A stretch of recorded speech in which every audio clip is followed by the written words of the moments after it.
നമസ്കാരം. റാഫ്റ്റോ ക്രിക്കറ്റിലേക്ക് എവർക്കും സ്വാഗതം.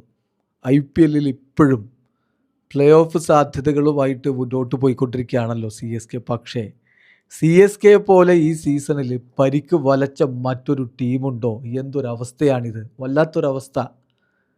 ബൗളർമാരില്ലെന്ന് പറഞ്ഞിടത്ത് നിന്ന് ഓൾറൗണ്ടറായിട്ടുള്ള ഒവേർട്ടൺ അവർക്ക് വേണ്ടി എങ്ങനെയാണ് ബൗൾ ചെയ്തുകൊണ്ടിരുന്നത് കഴിഞ്ഞ കുറച്ച് കളികളും നോക്കുക.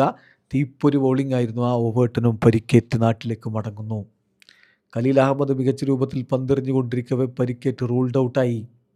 ബൗളിങ്ങിന് തന്നെയാണ് ഇപ്പോഴും വലിയ അടികിട്ടിയിരിക്കുന്നത്. എല്ലിസ് ആദ്യം ruled out, Spencer Johnson half of the season missed ആയിട്ട് നിൽക്കുന്ന അവസ്ഥ.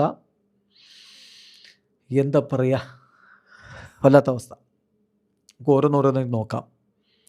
IPL തുടങ്ങുമ്പോൾ തന്നെ CSKയുടെ ബൗളിങ്ങിനെ കുറിച്ച് ആരാധകർക്ക് ആശങ്കയുണ്ടായിരുന്നു. എങ്കിലും ചെറിയ പ്രതീക്ഷയുണ്ടായിരുന്നത് ഓസ്ട്രേലിയൻ താരം നഥാൻ എല്ലിസിലാണ്. എല്ലിസ് ടൂർണമെൻറ്റ് തുടങ്ങുന്നതിന് മുമ്പ് തന്നെ പരിക്കേറ്റ് റൂൾഡ് ഔട്ടായി.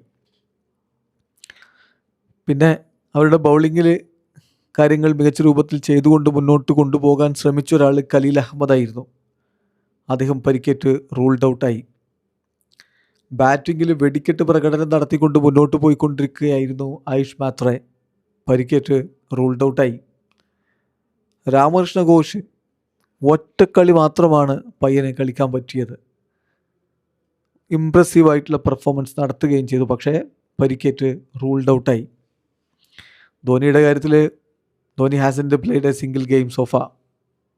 LSCക്കെതിരെ അടുത്ത കളിയിലും ധോണി ഉണ്ടാവില്ലെന്നാണ് റിപ്പോർട്ട്. ധോണി ആദ്യം ലക്നൌവിലേക്ക് ട്രാവൽ ചെയ്തേക്കുമെന്ന സൂചനകൾ വന്നെങ്കിലും ഇന്നലെ ടീമിനോടൊപ്പം ട്രാവൽ ചെയ്തിട്ടില്ല എന്നുള്ള വിവരമാണ് പിന്നീട് വന്നത്. സ്പെൻസർ ജോൺസൻ്റെ കാര്യത്തിൽ നമ്മൾ പറഞ്ഞു, ഹാഫ് ഓഫ് ദി സീസൺ അദ്ദേഹത്തിന് മിസ്ഡായി.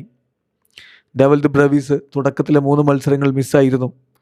ആൻഡ് ഫൈനലി ഇപ്പോൾ സംഭവിച്ചു നോക്കുക. Jamie Overton return to UK for a right thigh injury. അദ്ദേഹം റൂൾഡ് ഔട്ടാണ് എന്ന് ഇപ്പോൾ CSK കൺഫേം ചെയ്യുന്നില്ല. നാട്ടിൽ പോയിട്ട് കാര്യങ്ങൾ അസസ് ചെയ്യും. അതിനുശേഷം ഇഞ്ചുറി എങ്ങനെ മാനേജ് ചെയ്യാമെന്നുള്ളത് നോക്കും എന്നാണ് CSKയുടെ ഒഫീഷ്യൽ സ്റ്റേറ്റ്മെൻറ്റിൽ നിന്ന് മനസ്സിലാകുന്നത്. കീ പ്ലെയേഴ്സിന് പരിക്കേറ്റ് തളർന്നു പോയാൽ ഒരു ടീമിൻ്റെ പെർഫോമൻസ് പിന്നെ എന്താവും? ഒരു വഴിക്കും ഉണ്ടാവില്ല. പക്ഷേ എന്നിട്ടും പിടിച്ചു നിൽക്കാൻ പറ്റുന്നു CSKക്ക് എന്നുള്ളിടത്താണ് അവരുടെ പോരാട്ടവീര്യം നമ്മൾ കാണേണ്ടത്. ഇത് CSK ആണ്, ഇതിലൊന്നും തളരില്ല എന്ന പ്രത്യാശയിലും പ്രതീക്ഷയിലും ആരാധകരെ കാത്തിരിക്കുന്നു. വീഡിയോ അവസാനിക്കുന്നു. ക്രിക്കറ്റ് ലോകത്ത് കൂടുതൽ വിശേഷങ്ങളുമായി റഫ്ലക്സ് എഴുതാം.